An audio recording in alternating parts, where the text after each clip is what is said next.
Hey, what's up, guys? Let's talk about business cards, shall we? So, I finally had the opportunity to sit down and go through the stack of business cards that I received from VO Atlanta. And I got a lot of business cards. It's taken me a couple of weeks to have the time to go through them, but I finally did it last night. And as I was going through the business cards, I started making some notes on some different things that I was seeing within those business cards. And I decided, you know what, the best way to talk to you guys about some of this stuff, let's jump on Facebook, do a quick live, and let's address some of the things that I noticed from your business cards at VO Atlanta. Now, let me just preface this by saying, I'm not trying to center anybody out. I'm not going to show you any specific business cards. I'm not going to talk about anybody in particular. What I want to do is just kind of help you a little bit with some information that can make your business cards better. Your business card sometimes is going to be your primary point of contact. If you do a lot of live in-person networking, as an example, your business card is what is going to make that first impression. That is how that person is going to remember you and whether or not they're going to get in touch with you again. So it's really, really important to have a great business card. And as voice actors, we tend to design business cards for voice actors, but we need to be designing our business cards for the people who are going to be receiving them, for the people who are going to be using them. So after going through a big stack, probably close to 100 business cards that I received at VO Atlanta, I made 5 different notes that I think are really important when it comes to designing your business card. So I want you to take these things into consideration, and maybe you can't get your business cards redone because maybe you've just done them recently or whatever, but take them into consideration for future designs to help make your business card a little bit better. So the first note is, does it clearly state that you are a voice actor? I had at least a half a dozen cards from that stack. Nowhere on the card did it say anything about the individual being in voiceover or being a voice actor. Some of them had headshots with a telephone number and an email address. There were a couple of them that had a picture of a microphone. But what does a picture of a microphone mean? Are you the lead singer at a band? Do you sell microphones? It doesn't really tell me anything. And so this is one of those instances where we're thinking like a voice actor, marketing to voice actors, but we're not thinking about Joe, who runs the local retail shop, who we're meeting at the Chamber of Commerce event. Joe doesn't know what a microphone means, so you need to make your business card for Joe. So somewhere on your business card, it needs to clearly state that you are a voice actor, that you do voiceover. It needs to be obvious, right up there with your name. It needs to be one of the most important details that you have. The second tip that I have for you is avoiding clutter. One of the most important things, and this is a lesson that I learned after talking to somebody about the first draft of business cards that I did a couple of years ago, you got to leave white space. And this is a conversation that I had not only with a couple of people that I handed my business card to, but also with the printer who was printing my cards. I had designed them myself. I thought I knew what I was doing, took them to the printer, and the printer told me, you've got to do it again. You've got to leave some white space. One of the points that was made to me at a conference when I handed out some cards was, I want to have a place where I can write a note, where I can write down something that I learned about you, or something that you told me, or something that I want to remember, something that I want to ask you. So you've got to leave a little bit of space. So there's got to be white space so that people can do something like that, which is why maybe it's a good idea to keep your information on the front and keep some white space on the back. I also noticed some business cards that had a whole bunch of logos on them. Logos of all of the different equipment that they were using in their studio, or all of the different certifications that they had. And I understand that you're proud of that stuff, but the primary objective of your business card is to make an initial contact, not to give them all of the information on the first date. It's way too much information overload and clutter to be on your business card. Ultimately, as the conversation develops, if you have an opportunity to talk with them a little bit more, then you'll have the ability to tell them about some of your certifications or some of the equipment that you have in your studio. If they're interested, here's something else worth noting. A lot of people don't care. All they care about is whether or not you can deliver professional audio. That's it. That's the only thing they care about.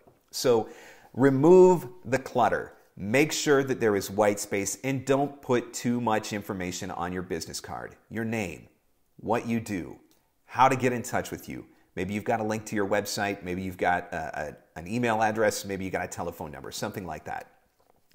The third point that I want to bring up about some of the business cards that I was looking at was really tiny text. Now, I currently don't wear glasses, although I suspect that one of these days I'm going to go to the eye doctor and he's probably going to tell me that I need to. But even I was struggling to read the text on some of the business cards. And this one can be tricky because if you're designing them yourself, and I know a lot of people do this, whether you're using Vistaprint or whatever it is, you know, when you're looking at your business card on a 24-inch screen or a 27-inch iMac, the text doesn't seem so small. But then when you get the business card in your head and it's this big, all of a sudden some of the text becomes really, really difficult to read. And so that was something that I noticed as I was going through some of the cards, where there were some of them that had information that was so small that it was almost unreadable. And sometimes that information that was unreadable was some of the most important information on the card. If I have to struggle to read your phone number or your email address, I'm much less likely to get in touch with you down the road. So you want to make sure that the information that you are including on your card is from a design perspective is something that can be easily read. Tip number 4 for your business cards is avoiding the use of industry terms. Again, this is voice actors thinking like voice actors for voice actors. Using the term VO instead of voiceover.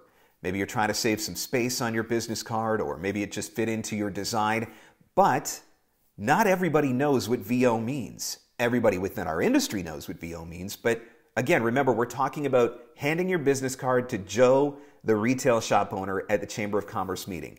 Joe is not going to know, probably, what VO means. So you need to make sure that it clearly states voiceover or voice actor, whichever term that you're using.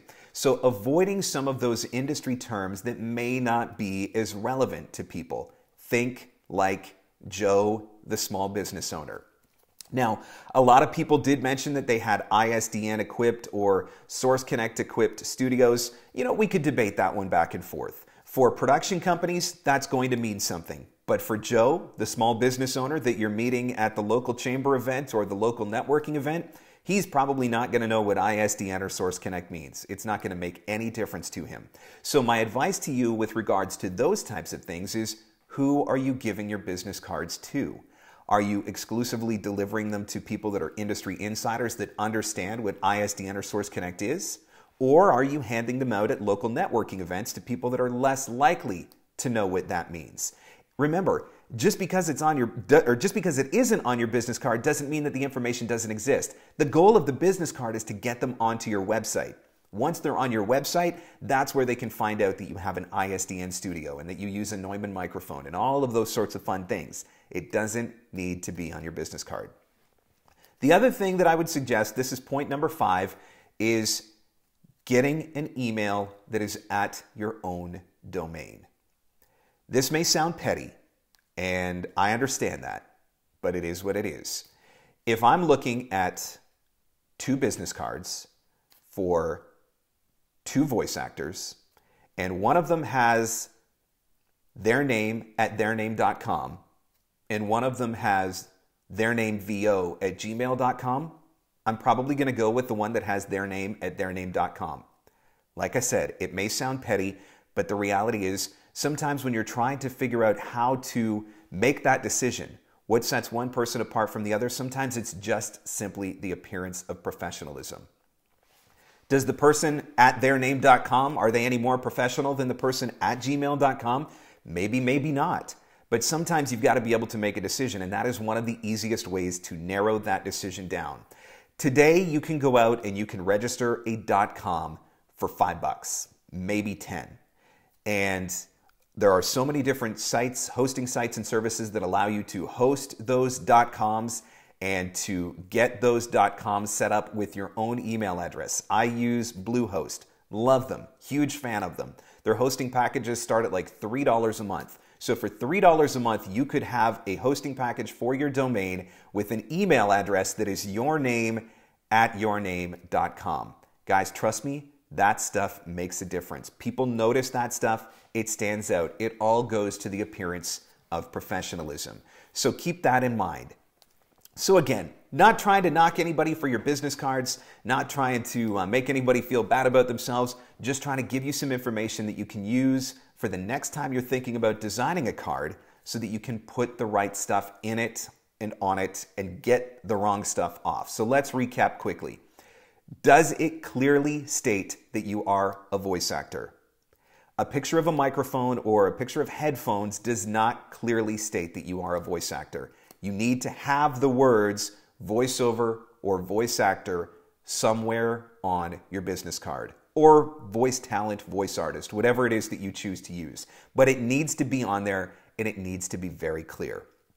Point number 2, avoid the clutter. Leave white space on your card.